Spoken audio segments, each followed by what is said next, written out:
بسم اللہ الرحمن الرحیم۔ السلام علیکم دوستو، ایک مرتبہ حضرت عائشہ رضی اللہ تعالی عنہا نے عرض کیا،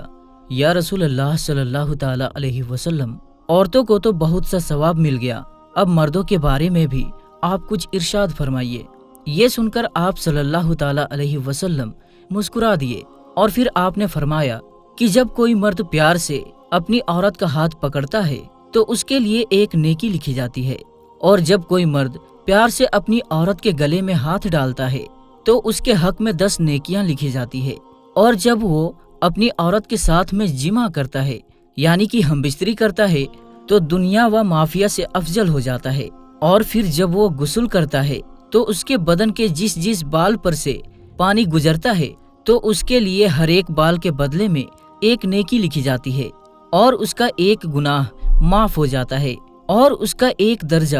بلند کر دیا جاتا ہے۔ اور بے شک اللہ تعالیٰ اس پر فخر کرتا ہے اور اپنے فرشتوں سے فرماتا ہے کہ میرے بندے کی طرف دیکھو، ایسی سرد رات میں بھی غسل جنابت کے لیے اٹھا ہے، اور وہ اس بات پر یقین بھی رکھتا ہے کہ میں اس کا رب ہوں۔ اے فرشتوں، تم اس بات کا گواہ رہنا کہ میں نے اس کو بخش دیا ہے۔ مگر اب سوال آتا ہے کہ کیا جمعے کے دن بھی میاں بیوی کا جمع کرنے کی کوئی فضیلت ہے؟ یہ ایک ایسا سوال ہے جس کے بارے میں عام طور پر کسی سے پوچھنا صحیح نہیں سمجھا جاتا، لیکن اس کے بارے میں ہر مسلمان کو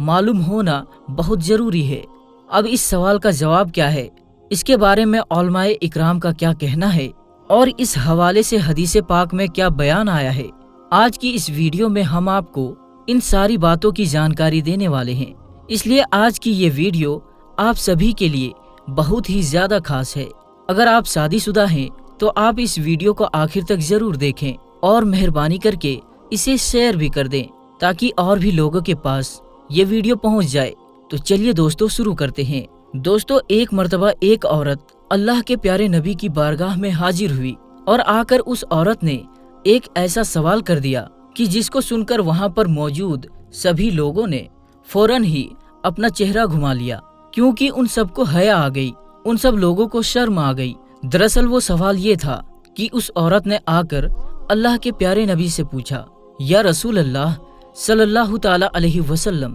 میرے ماں باپ آپ پر قربان ہو، آپ مجھے یہ بتائیے کہ کیا عورتوں کو حیض ہوتا ہے؟ جب اس نے بھری محفل میں ایسا سوال کر دیا تو سب لوگوں نے شرم سے اپنا چہرہ گھما لیا، کیونکہ ایسا سوال اس وقت کے دور میں اچھا نہیں سمجھا جاتا تھا، یعنی کہ اس دور میں اس طرح کا سوال کوئی بھی کسی سے نہیں پوچھتا تھا، اس کو شرمندگی کا باعث سمجھا جاتا تھا۔ مگر اللہ کے پیارے نبی صلی اللہ تعالی علیہ وسلم نے اس بھرم کو توڑتے ہوئے اس عورت کو جواب دیا۔ آپ نے فرمایا کہ ہاں، عورتوں کو حیض آتا ہے۔ تو دوستو، اس حدیث پاک سے پتہ چلتا ہے کہ اسلام کے اندر اس طرح کے سوال کرنے میں کوئی حرج نہیں ہے جس کا تعلق کسی بھی طرح سے جسمانی کیفیت کے ساتھ ہو۔ ایسے سوال پوچھنے میں انسان کو کبھی بھی شرم یا آڑ نہیں کرنی چاہیے، کیونکہ شرم یا آڑ کے چکر میں کئی بار انسان ایسے بہت ساری نعمتوں سے محروم رہ جاتا ہے جس کا اس کو ثواب ملنا ہوتا ہے۔ دوستو، لوگوں میں یہ بات بھی بہت مشہور ہے کہ جمعے کے دن بیوی سے ہم بستری کرنے کی کوئی خاص اہمیت نہیں ہے، اس کا کوئی بھی ثواب نہیں ہے۔ تو ہم آپ کو بتا دیں کہ ایسا کہنا غلط ہوگا، کیونکہ اس حوالے سے ایک روایت کا ذکر کیا جاتا ہے، اور وہ روایت یہ ہے کہ حضرت ابو ہریرہ رضی اللہ تعالی عنہ سے روایت ہے کہ اللہ کے پیارے نبی نے ارشاد فرمایا کہ اگر تم میں سے کوئی پریشان حال ہے، کوئی پریشان ہو گیا ہے، تو اس کو چاہیے کہ وہ اپنی بیوی کے ساتھ ہر جمعے کے دن ہم بستری کرے، کیونکہ اس کا ایک اجر غسل کرنے کا ہے اور دوسرا اس کی بیوی کے غسل کرنے کا ہے۔ اللہ کے پیارے نبی حضرت محمد مصطفیٰ صلی اللہ تعالی علیہ وسلم نے فرمایا ہے کہ اس حدیث پاک کے مطابق جو شخص جمعے کے دن جنابت کے غسل کو پورے اہتمام کے ساتھ میں غسل کرتا ہے اور پھر پہلی فرصت میں مسجد جاتا ہے تو گویا کہ اس نے اللہ کی خوشنودی حاصل کر لی اور اس نے ایک اونٹنی کی قربانی کر دی۔ اس طرح سے اگر کوئی دوسری فرصت میں مسجد میں جاتا ہے تو گویا کہ اس نے ایک بیل کی قربانی دے دی، اور اگر کوئی تیسری فرصت میں مسجد میں جاتا ہے تو گویا کہ اس نے ایک مینڈا کو قربان کیا، اور اگر کوئی چوتھی فرصت میں مسجد میں جاتا ہے تو گویا کہ اس نے ایک مرغی کی قربانی دی، और अगर कोई 5वीं फुर्सत में मस्जिद में जाता है तो गोया कि उसने एक अंडे से खुदा की खुशनुदी हासिल कर ली। और फिर जब मस्जिद का इमाम खुतबे के लिए निकल आता है तो फिर फरिश्ते खुतबे में शरीक होकर खुतबा सुनने लग जाते हैं। तो इस हदीस पाक के मुताबिक ये कहा जाता है कि इसमें गुस्ले जनाबत का जिक्र है और गुस्ले जनाबत जिमा के बाद ही किया जाता है। लिहाजा ये हदीस जुमे के दिन बीवी से हमबिस्तरी करने की दलील है। इसलिए जो शख्स जिमा करने की ताकत रखता है तो उसको जरूर करना चाहिए, और अगर कोई ये ताकत नहीं रखता है तो अल्लाह पाक किसी शख्स पर ऐसा बोझ नहीं डालता है जिसको वो उठाने के काबिल ना होता है। दोस्तों, अब बात करते हैं कि रमजान के महीने में हम बिस्तरी करने के बारे में क्या जिक्र आया है, क्योंकि हमारे मुआसरे में रमजान के महीने में हम बिस्तरी को लेकर बहुत सारी बातें फैली हुई हैं। अक्सर लोग इसके बारे में पूछते रहते हैं कि क्या वो रमजान के महीने में अपनी बीवी के साथ जिमा कर सकते हैं, क्योंकि ऐसे लोग समझते हैं कि रमजान के महीने में हम बिस्तरी करना हराम और नाजायज है। ऐसे लोग रमजान के महीने में हम बिस्तरी करने को एक बहुत बड़ा गुनाह समझते हैं,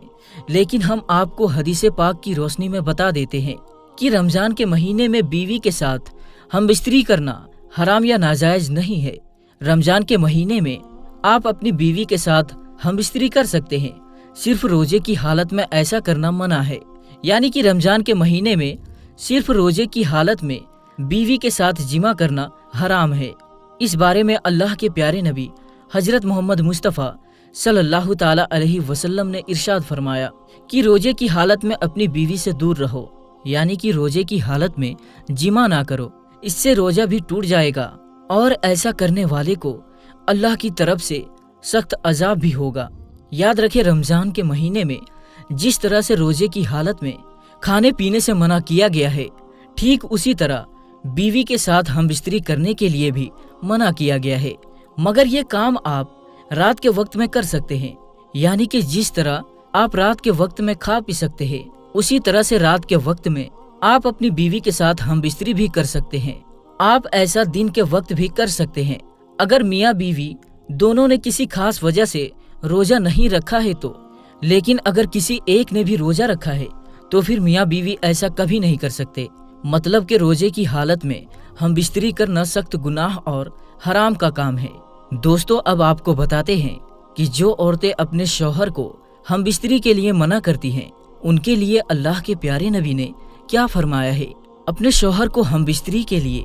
मना करने वाली औरतों के लिए हदीस पाक में आता है कि अगर किसी औरत को उसका शौहर हम बिस्तरी के लिए बुलाए और अगर वो औरत उसको मना कर दे और उसका शौहर नाराज होकर ऐसी ही हालत में सो जाए, तो फिर ऐसी औरत पर अल्लाह के फरिश्ते पूरी रात लानत करते रहते हैं, यानी कि उसको कोसते रहते हैं। और जन्नत की हूरें भी ऐसी औरत को पूरी रात बद्दुआ देती रहती हैं। इसका मतलब ये है कि जो औरत अपने शौहर को हम बिस्तरी करने के लिए बिना किसी शरई वजह के मना कर देती है, तो ऐसी औरत सख्त गुनहगार होती है और कल क़यामत के दिन ऐसी औरत को सख्त सजा मिलेगी। हजरत अबू हुरैरा रदी अल्लाह ताला अन्हो से रिवायत है कि अल्लाह के प्यारे नबी हजरत मोहम्मद मुस्तफ़ा सल्लल्लाहु ताला अलैहि वसल्लम ने फरमाया कि जब कोई शौहर अपनी बीवी को अपने बिस्तर पर बुलाए और उसकी वो बीवी बिना शरई वजह के शौहर के बिस्तर पर आने से मना कर दे,